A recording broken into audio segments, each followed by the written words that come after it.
போட்டின்னு வந்துட்டா எப்பவும் எதுலையும் நம்பர் 1 வர்றதுக்காக என்ன வேணாலும் செய்வேன்.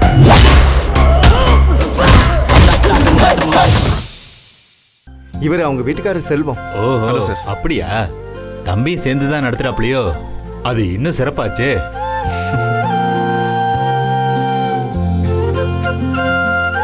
இவங்கெல்லாம் இங்க வேலை பார்க்குற பொண்ணுங்களா?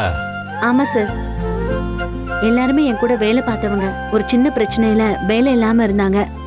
இவங்களுக்காக தான் இந்த கார்மெண்ட்ஸையே ஆரம்பிச்சோம். நல்லதுமா, அப்படிதான் இருக்கணும். நமக்காக நின்னவங்கள விட்டு கொடுக்காம இருக்கணும். இந்த மாதிரி சுயமா உழைக்கிற பொண்ணுங்களை பார்த்தா எனக்கு ரொம்ப பிடிக்கும். சீக்கிரமே பெரிய லெவலுக்கு வருவீங்கம்மா. ரொம்ப நன்றி சார். நானும் ரொம்ப ஈஸியெல்லாம் இந்த இடத்துக்கு வந்துடல. ஒவ்வொரு படியா தான் முன்னுக்கு வந்திருக்கேன். அதுக்குள்ள எவ்வளவு இழப்பு, எவ்வளவு துரோகம், எல்லாத்தையும் தாண்டி தான் நானும் ஜெயிச்சிருக்கேன். நம்ம ஆறுமுகம் சொல்லியிருப்பாப்லையே, நேர்ல வந்து பார்க்காம நம்ம ஆர்டர் கொடுக்கறதே இல்ல சொன்னார் சார். என்னமோ தெரியலம்மா, இந்த தடவை எதுவுமே பார்க்கறதுக்கு நேரம் இல்லம்மா. தீபாவளி நெருங்கிருச்சுலம்மா, அதனாலதான் மெயில 1க்கு 2 தடவை செக் பண்ணி உங்களுக்கு ஆர்டர் கொடுத்தம்மா. உங்க கம்பெனியை பத்தி நீங்க சொன்ன விதம், அந்த நேர்மை எனக்கு ரொம்ப பிடிச்சிருந்ததுமா.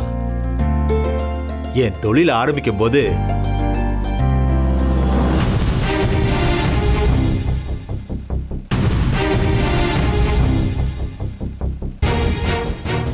இவர் எப்ப பேசி முடிச்சு நம்ம எப்ப கிளம்புறது? கடவுளே, என்ன காப்பாத்த மாட்டியா?